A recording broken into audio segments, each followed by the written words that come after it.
Boa tarde a todos. Sejamos todos envolvidos com muita paz. A bondade e a sabedoria de Deus se refletem constantemente nos atos, nas atitudes e nas palavras de Jesus. Como nessa conversa que Jesus teve com Maria de Magdala. Maria de Magdala, todos nós sabemos que era uma prostituta muito famosa na época de Jesus. Ela tinha muito dinheiro, tinha casas, empregados, joias, tudo que o dinheiro podia comprar. Mas Maria de Magdala era infeliz com a vida que levava. Então, por isso, quando ela conheceu Jesus, ela resolveu abandonar tudo que ela fizera até então. Se desfizera de todos os seus bens e seguir os passos de Jesus. Mas mesmo assim, ela não se sentia feliz. Alguma coisa incomodava Maria de Magdala. Aí, certa vez, numa tarde, ela foi procurar Jesus e disse que, apesar dela ter largado tudo que ela havia construído até então, seguido os passos de Jesus, ela não se sentia bem. Ela percebia que as pessoas a olhavam com desprezo. E as pessoas tinham razão, dizia ela, de olhar dessa forma, porque ela era muito culpada. Ela havia destruído lares, ela havia arruinado pessoas, e ela realmente não merecia perdão, porque ela era muito culpada pela vida que ela levara até então. Então Jesus, com a sua forma doce de sempre, chamou Maria e disse assim: Maria, o que tem? Mostrou uma montanha bem alta e disse: o que tem em cima daquela montanha? Maria levantou, olhou e disse: vejo uma casa em ruínas, mestre.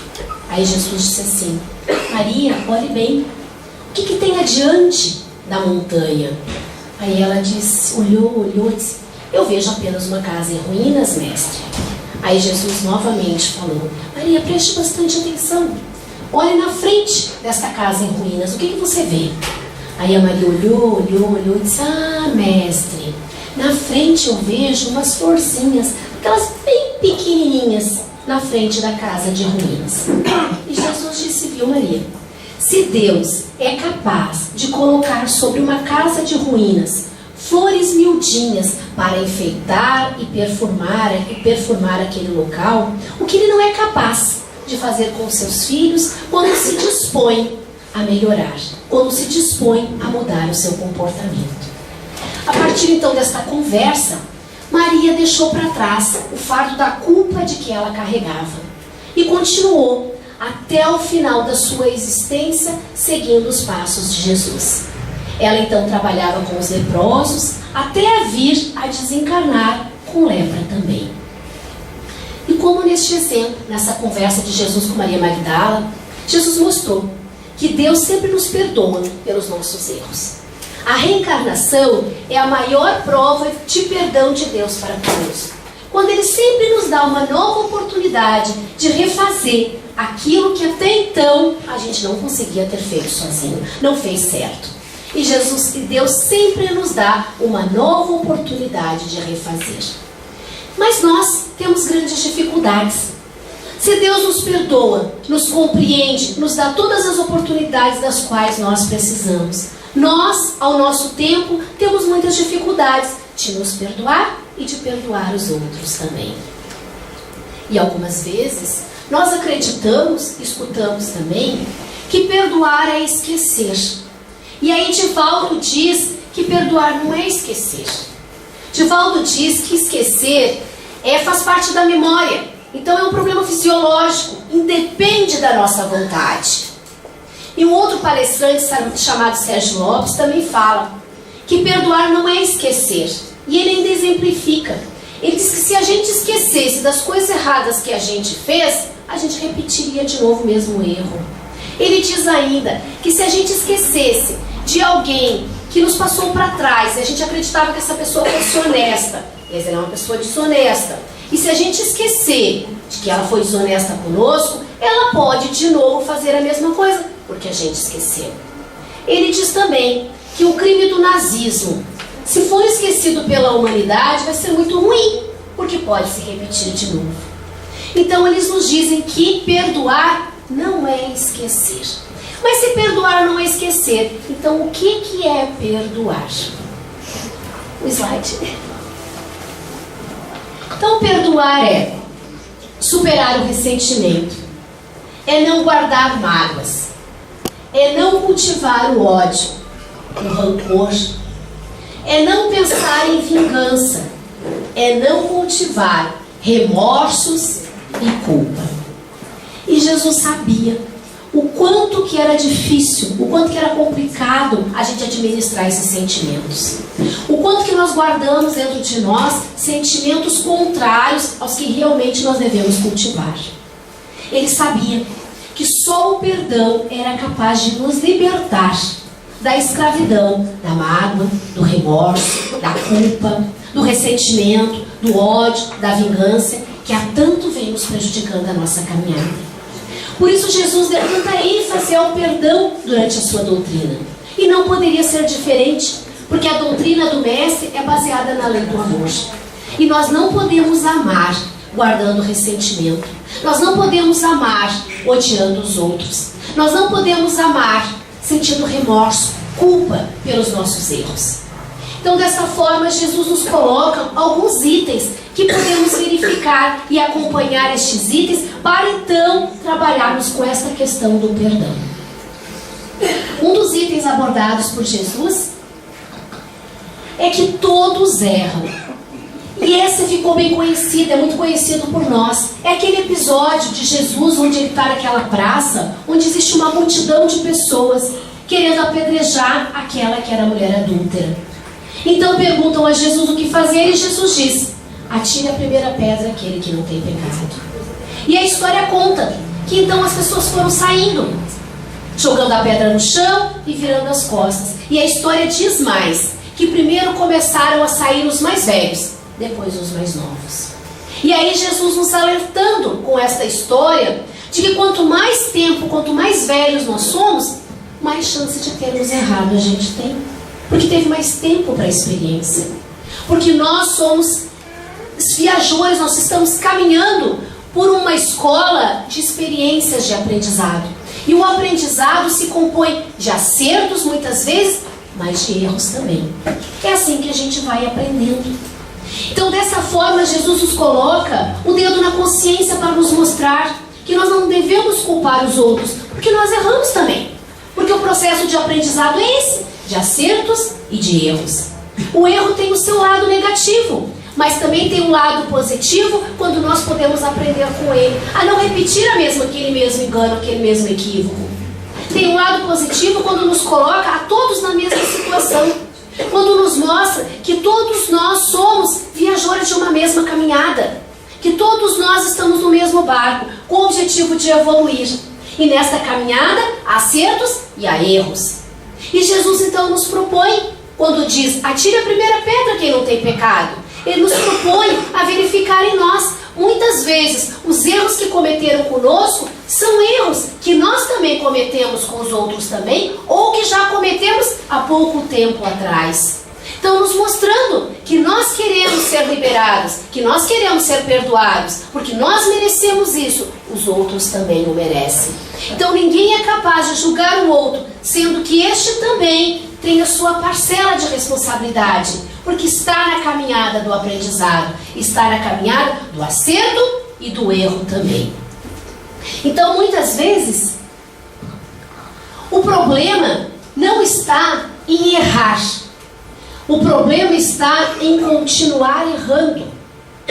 O problema não está em cair, mas está em se negar a reerguer-se, a levantar, a ir adiante. O problema não está no erro, o problema em si, mas não está no problema em si, mas na nossa postura diante dele. Então, como o erro tem o seu lado ruim, pior ainda é quando nós não trabalhamos com este erro para trabalhar a nossa edificação, a nossa melhora, a nossa evolução. Então o problema não está no erro, o problema está em continuarmos insistindo neste erro. Essa é uma das mensagens de Jesus. A outra que Jesus nos deixa também, o outro item, também bem conhecido por nós, quantas vezes perdoar. E aí, ele nos tem aquela conversa com Pedro, né? Onde Pedro pergunta a Jesus quantas vezes perdoar, porque era da lei de Moisés, perdoar 7 vezes 7. Então acreditávamos que se perdoássemos isso, estávamos quites com a lei divina. E Pedro então pergunta ao mestre, e o mestre diz: não, Pedro, eu não te digo 7 vezes 7, mas 70 vezes 7 vezes. Jesus quis dizer que o perdão é ilimitado, que o perdão não deve ter um limite, mas sempre devemos perdoar. Porque guardar o ressentimento, isso nos prejudica muito. Como nós dissemos anteriormente, perdoar é não guardar o ressentimento. E o ressentimento é como uma brasa que nós guardamos na nossa mão, com a vontade de jogar em alguém. Mas é claro que a pessoa que vai ser atingida pela brasa, ela não vai ficar no seu lugar esperando ser atingida. Muitas vezes ela sai, mas a brasa vai ficar na nossa mão. A nossa mão, sim, vai ser queimada pela brasa. Então o ressentimento é essa brasa. A brasa que nos queima a nossa saúde psíquica e a nossa saúde física, causando inclusive muitas doenças por problema do ressentimento.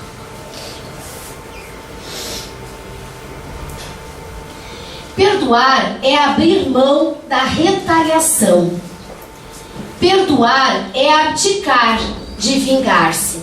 Perdoar é não revidar. E quando Jesus diz o perdão é ilimitado, ele quer dizer por Pedro: Pedro, não fique com a brasa na mão. Não fique com o ressentimento dentro de você.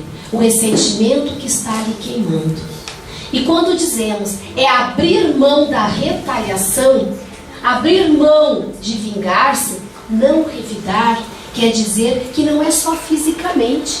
Porque muitas vezes nós pensamos assim: alguém nos faz alguma coisa que nos magoa, que nos prejudica.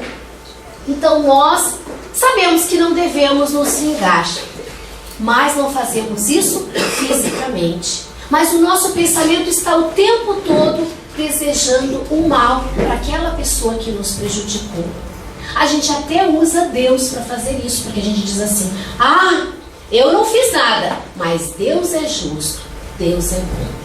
E quando acontece alguma coisa com a pessoa, a gente diz: ah, viu só como Deus é bom, Deus não dorme? Fez comigo, recebeu o retorno. Então nós não estamos nos vingando fisicamente, mas estamos nos vingando através da lei de ação e reação. A brasa continua nos queimando. O ressentimento continua dentro de nós. Nós continuamos usando a brasa do ressentimento. A brasa que corrói, que machuca, que queima a nossa saúde espiritual e a nossa saúde física também.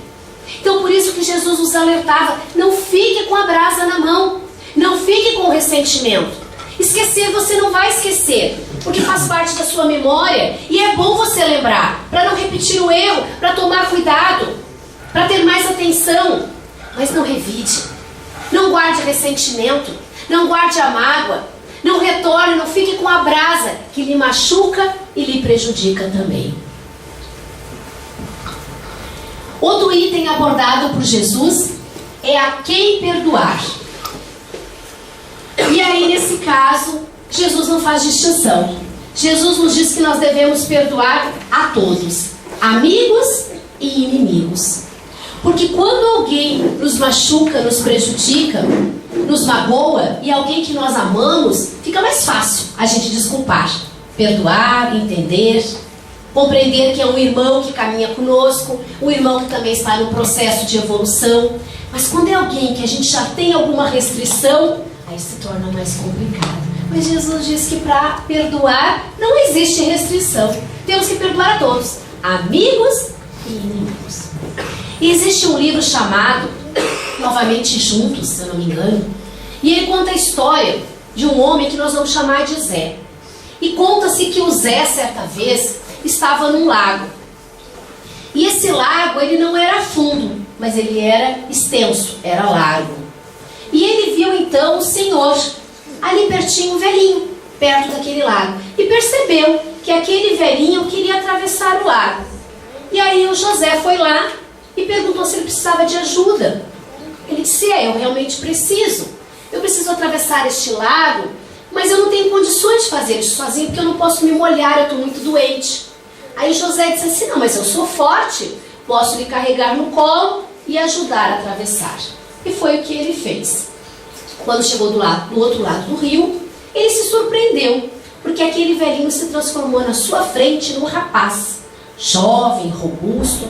E ele disse para José que ele era o Senhor dos destinos e que José havia passado por uma prova, por um teste, e havia passado. Então, por este motivo, ele ia receber uma recompensa. Ele iria levar até uma caverna, onde nessa caverna havia o caderno do destino, o livro do destino. E ali o José podia escrever naquele livro o que ele quisesse. E dito isso, ele levou José até o local da caverna. Foi tão rápido que José nem conseguiu observar aonde que era. Quando viu, já estava lá dentro da caverna, com o caderno, com o livro do destino na sua frente. E o Senhor do destino disse, mas lembre-se, você só tem 3 minutos para ficar aqui. Passados 3 minutos, você vai ser transportado novamente para o seu lugar de origem. E José, então, procurou no livro e rapidinho encontrou lá o seu nome. Mas daí ele teve uma ideia. Ele disse, e agora é minha grande chance. É a chance de eu me vingar dos meus 3 inimigos. Eram os 3 os seus inimigos. Vou me vingar deles. Foi lá e procurou o nome do primeiro e escreveu, vai ficar cego. Foi no nome do segundo e escreveu, vai ficar na miséria. Foi no nome do terceiro e escreveu, vai morrer só e abandonado. E foi procurar o seu nome. Mas quando procurou o nome dele, havia acabado os 3 minutos e ele fora transportado novamente para a margem do rio. E como conta o livro, sabe o que aconteceu com José nessa história?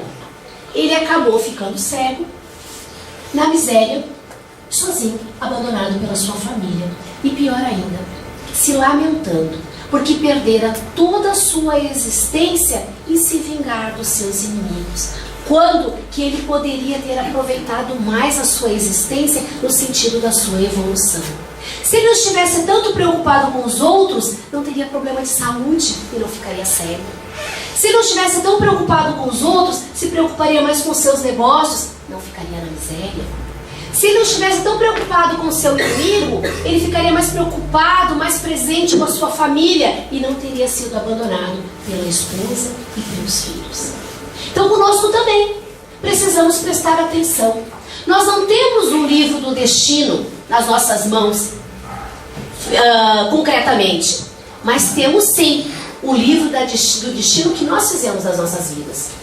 Então, de acordo com aquilo que a gente escrever no dia a dia, de momento a momento, nós vamos depois no futuro, nós vamos colher. Como hoje nós estamos colhendo os resultados do que fomos no passado. Se nós queremos no futuro termos uma vida melhor, precisamos hoje fazer o melhor.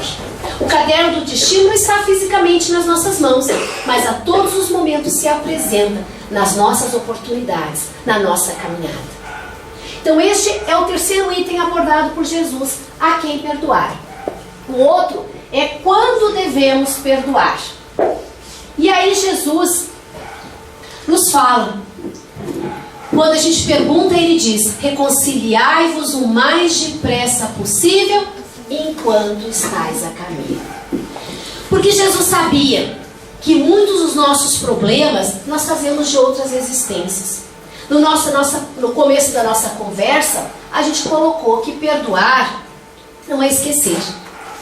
Mas muitas vezes nós fazemos de outras existências situações que nós não perdoamos, que não foram resolvidas, mas foram esquecidas, estão guardadas no nosso subconsciente, no nosso inconsciente. Nós não lembramos agora. Então são aqueles relacionamentos que nós temos de dificuldades, relacionamentos difíceis, pessoas que nós não conseguimos nos acertar.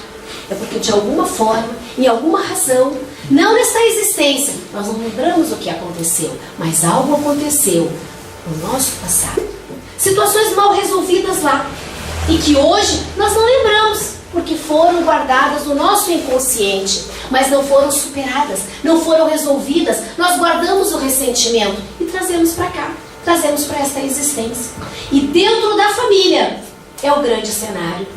É por isso que é muito comum a gente escutar nos jornais, assistir na televisão, situações em que nós pensamos, mas como alguém pode ter feito isso?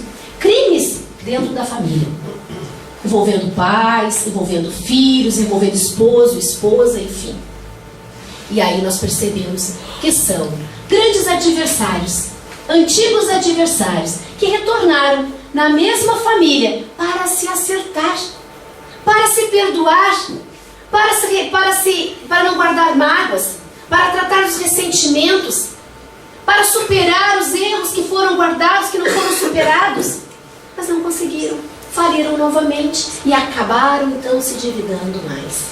Então por isso que dentro da família é o nosso grande palco, é a grande história em que deve haver a lição do perdão.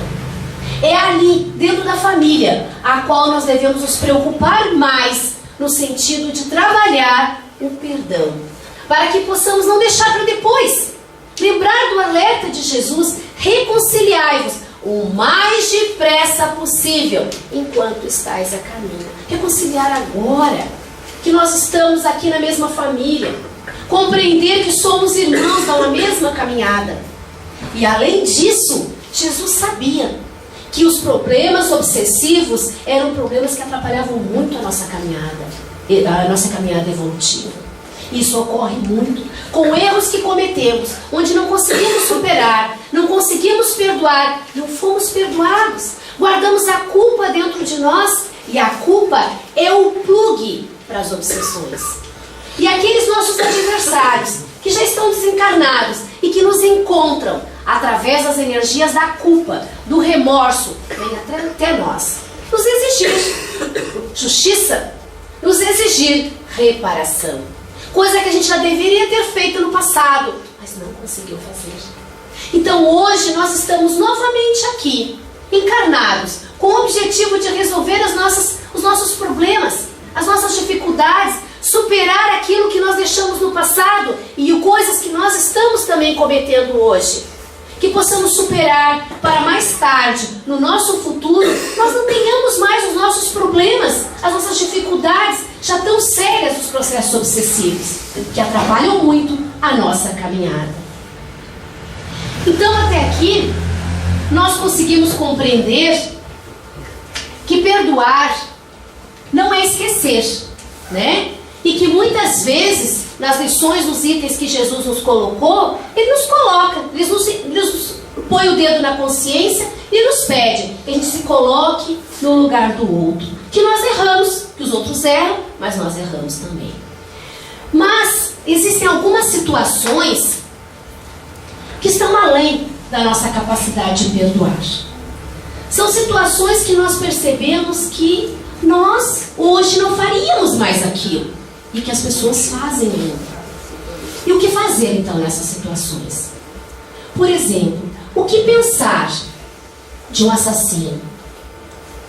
O que pensar de um pedófilo? O que pensar de um traficante? O que pensar de alguém que faz o mal, que certamente nós não faríamos esse mal hoje? Como perdoar? Aí existe um perdão que nós precisamos, hoje, agora, durante a nossa caminhada, irmos alcançando. Que é um perdão que temos que alcançar agora, que é um amor maior do que o amor que nós conhecemos, um amor maior do que o nosso. É, na verdade, o amor que nós conseguimos através de uma sintonia com a espiritualidade superior. É o amor daquela mãe, que apesar do seu filho, da sua dor, de ter o seu filho assassinado, ela é capaz de passar por cima da sua dor, ainda que sofrendo, para ajudar outras mães que estão passando pela mesma experiência. Ajudar outros filhos a não cometerem o mesmo erro que aquele filho daquela outra mãe cometeu com seu filho. É um amor que é capaz de passarmos por cima da nossa própria dor e de mostrarmos a outra face. É um amor que é muito maior do que geralmente nós somos capazes de amar. Mas é um amor possível. Porque se Jesus nos propõe, porque é possível fazer. E nós podemos analisar que nós somos capazes de situações em que nós nem nos reconhecemos. Por exemplo, sabemos que se sintonizarmos com a espiritualidade inferior, somos capazes de fazer coisas piores do que geralmente nós fazemos, porque estamos sintonizados com a superioridade, com a espiritualidade inferior. Se estamos sob o uso de álcool e de drogas, também somos capazes de fazer coisas que geralmente não faríamos, de coisas muito piores do que realmente somos capazes de fazer. Se temos essa capacidade de cair, de fazer coisas muito piores do que realmente somos, que já aprendemos, do que já temos capacidade de produzir, podemos também fazer o contrário. Quando sintonizamos com a espiritualidade maior, nós temos capacidade de produzir, de fazer, de conduzir um amor muito maior do que o amor que nós estamos acostumados, do que o amor que nós geralmente transmitimos aos outros, porque estamos numa outra sintonia, numa outra vibração. E era esta a proposta de Jesus, quando ele nos colocava: perdoar a todos, amigos e inimigos, sem restrição. E ele então nos alertava: procure então aumentar a sua sintonia, procure ajuda nas grandes perturbações, porque diante dos grandes problemas, das grandes perturbações, dos grandes tormentos, nós somos capazes de superar a nossa imaturidade, praticando um amor maior do que o nosso. E será nesse momento a presença divina na nossa sintonia, porque por pior que sejam as circunstâncias de sofrimento que passamos na nossa existência, nós que somos da doutrina espírita, que conhecemos, acreditamos na reencarnação, sabemos que não há injustiças. Tudo aquilo que nos acontece é porque de alguma forma foram situações causadas por nós no passado. Não existe engano para a lei de causa e efeito. Então nós não somos injustiçados, nós somos criaturas em caminhada evolutiva. Então tudo aquilo que nos acontece, nós merecemos, por pior que seja a situação. E ela vem com o propósito de nos transformar em pessoas melhores do que somos hoje. Porque tudo na nossa existência conspira para que possamos crescer, para que sejamos melhores do que aquilo que hoje somos. Então, quando nos acontece algo muito terrível, muito perturbador, uma dor tão grande, em que nós achamos que não teremos condições de superar, que possamos pensar nesses ensinamentos, que possamos relembrar dos ensinos do Mestre, quando ele dizia: não existe restrição, não existe exceção, não guarde ressentimento, não guarde a mágoa, não conserve a brasa do ressentimento dentro de você, porque o mais prejudicado será você mesmo. Conta a história que dois grandes tenores, Plácido Domingos e José Carreiras, eram grandes amigos. E eles inclusive faziam shows juntos. Mas certa vez, por um problema político, eles brigaram. E o ressentimento e o ódio foi tão grande entre eles, a tal ponto de que quando um estava fazendo um show numa determinada região, ele ligava para saber, para que não se encontrassem na mesma região. Eles se odiavam muito. Até que um dia, José Carreiras encontra um inimigo pior do que Plácido Domingos. Ele adquire a leucemia. E ele então precisa, por um tempo, largar os seus shows e começar o seu tratamento. E o tratamento naquela ocasião só era feito nos Estados Unidos. Então ele precisava, uma vez por mês, ir para os Estados Unidos a submeter ao tratamento da leucemia. E lá ele tentou todos os recursos disponíveis da medicina. Fez transplante de medula, fez todos os tratamentos que precisavam, mas não estava tendo um resultado positivo. E por mais que ele tivesse o dinheiro, tivesse uma reserva bem grande, o dinheiro foi acabando. E ele não tinha mais condições de continuar indo ao tratamento nos Estados Unidos. E aí que ele descobre que em Madrid porque eles eram de lá, da Espanha. Lá em Madrid havia uma instituição chamada Instituição Formosa. Era uma instituição de referência nessa doença de leucemia. E ele então resolve ir até lá para fazer o seu tratamento. Chegando lá, ele é muito bem atendido e depois de um tempo ele consegue sucesso, fica curado da leucemia. E tão agradecido ele ficar àquela instituição que ele resolve ser um sócio colaborador. E aí que ele descobre, lendo o estatuto da instituição, que o sócio fundador daquela instituição foi Plácido Domingos. E aí ele descobre também que quando ele adquirir a doença de leucemia, Plácido Domingos resolveu criar aquela instituição para tratar de pessoas que tinham essa mesma doença e que não tinham recursos para sair para fora. E que ele pedira, quando soubera que José Carreiras estava lá retornando para fazer o tratamento nessa instituição, ele pediu sigilo para que não deixasse José Carreiras chateado e não fosse fazer o tratamento devido a ele que era o sócio fundador, não deixasse constrangido. E ele então, descobrindo isso, passou-se um tempo, num show de Plácido Domingos, lá estava José Carreiras na plateia, assistindo o espetáculo daquele homem ilustre. Quando acabou o espetáculo, ele sobe até o palco, se ajoelha na frente dele e lhe pede perdão. Perdão por toda a animosidade que ele havia causado, então, àquela criatura. Eles então se abraçam e retornam à amizade. E certo dia, depois disso, uma jornalista pergunta a Plácido Domingos por que ele havia criado aquela instituição. Porque se ele não tivesse feito aquilo, José Carreiras ia acabar morrendo, porque não ia ter recursos, não ia ter condições de tratamento, e ele ficaria sozinho, né, na sua atuação. O único tenor, porque o outro, Pavarotti, já havia desencarnado também. Então ele ficaria sozinho, soberano. E ele então, de uma forma muito simples e curta, ele responde à jornalista: é que uma voz como aquela não poderia perder-se. E nós, nessa tarde, temos uma proposta, que existe uma voz que não pode se perder, uma voz que nós não podemos deixar perder-se. É a voz do perdão.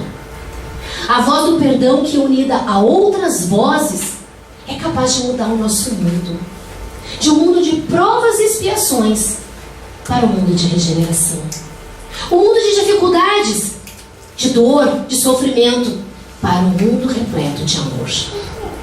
E o único caminho para essa mudança é através dessa voz, a voz do perdão.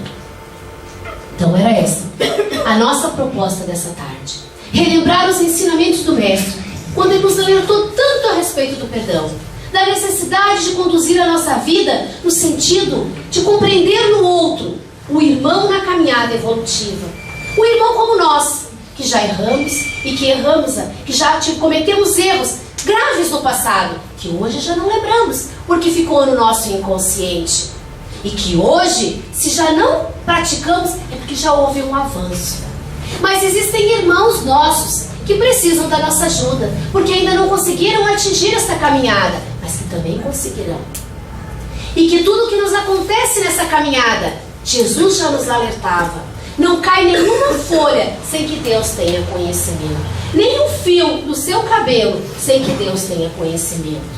Então, situações da nossa vida que nos acontecem não é injustiça, não é por acaso, porque a lei divina, a lei de causa e efeito, não existe engano, não existe acaso. O que nos acontece é porque estava relacionado com as nossas situações, com as nossas escolhas, com a nossa postura. Se não é de hoje, do presente, são nossas posturas do passado. Então, desta forma, nós podemos conduzir uma vida diferente. Podemos conduzir uma vida mais ligada no amor, mais ligada no perdão, mais ligada em entender que todos nós somos irmãos numa mesma caminhada evolutiva. Então era essa a conversa e a mensagem que gostaríamos de deixar. Agradecemos a atenção de todos e pedimos aos amigos espirituais que estão sempre do nosso lado nos ajudando, que continuem nos dando força, coragem e nos ajudando a compreender bem essa nossa caminhada terrena. Obrigada a todos.